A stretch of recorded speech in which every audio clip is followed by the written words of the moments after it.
Saya asli penghuni Lembah Badak. Kenapa kamu datang di tempat saya? Setelah itu berkembang waktu demi waktu, dia pergi ke hutan. Di dalam danau itu dikelilingi oleh beringin putih. Berjalanlah dia. Setelah tiba di hutan, karena mungkin dia sudah merasa diri, pakaiannya ini mungkin dari daun sudah compang-camping. Dia cari bagaimana bisa supaya kulitnya ini saya jadikan kain. Setelah itu dia punya ide. Dia ambil itu kayu, dia pakai batu, bukan parang, karena waktu itu kan belum ada parang. Dia pukul-pukul. Setelah dia pukul, dia lihat kenapa ini macam terjatuh kayu yang saya pakai buat menebang ini. Dia katakan dalam hati, tidak enak perasaan. Dia pukul lagi. Ketiga kalinya dia kenampakan orang. Dia berkata, kenapa kau tebang rumah saya? Nah, itu cerita leluhur kepada saya secara turun-temurun. Dia katakan, kenapa kau tebang? Saya berada di sini. Setelah itu dia tetap ambil. Ambil, tetapi saya akan ikut. Ambil, tetap saya akan ikut. Begitu dia ambil dan tiba di sana, dia ambillah kayu, dia buat sedemikian rupa. Nanti sebentar saya jelaskan itu kayu-kayu yang dia pegang. Tiba pada prakteknya nanti menjelaskan tentang arti dari kulit kayu ini. Dia buatlah. Begitu dia buat, tahun demi tahun mereka saling suka sama suka.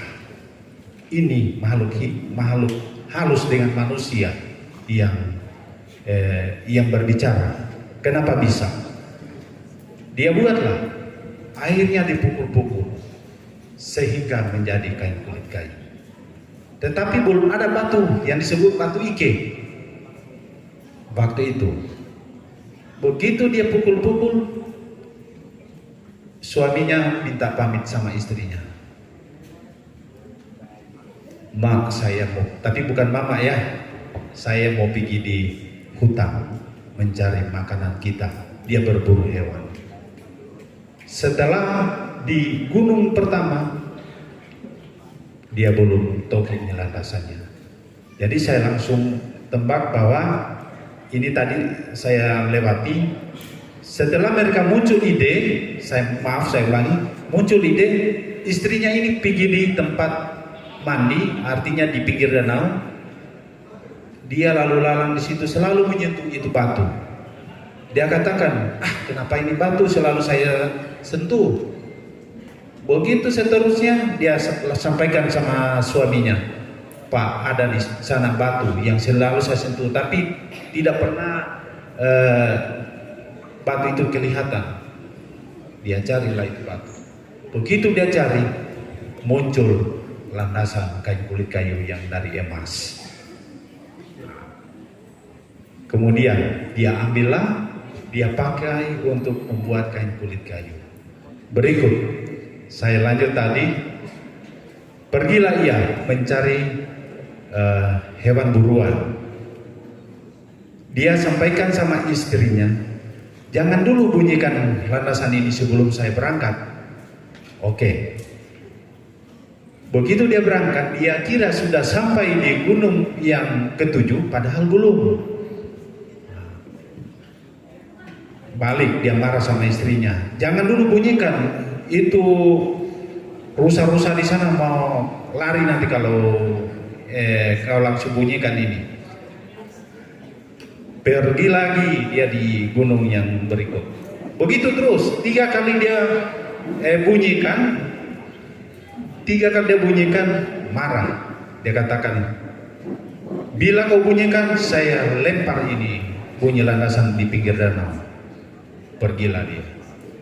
Begitu dia pergi, setelah tiba ke 7 gunung lapis, dia tokilah. Belum tiba di ke-7 gunung itu, dia toki. Akhirnya pulang, langsung marah dengan istrinya. Dia buanglah landasan itu. Akhirnya istrinya pergi mencari landasan itu hingga tidak pulang sampai sekarang. Jadi mungkin cerita ini Bapak dan Ibu menjadi contoh bagi kita supaya kemungkinan besar dalam cerita ini memiliki makna supaya warisan yang ditinggalkan oleh orang tua jangan kita buang. Itu makna daripada cerita ini. Berikut saya lanjut. Tadi waktu saya datang banyak pertanyaan, yang mana motif ini dari mana. Tadi saya menjelaskan yang ini adalah motif Kulawi.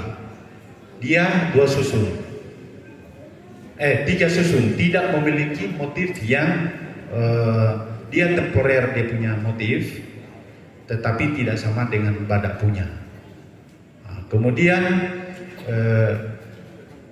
kalau Badak itu hanya 2 susun, tetapi pakaian bangsawannya itu ada 3 susun. Bila dia lihat dari belakang, dia melambangkan ekor burung hiora.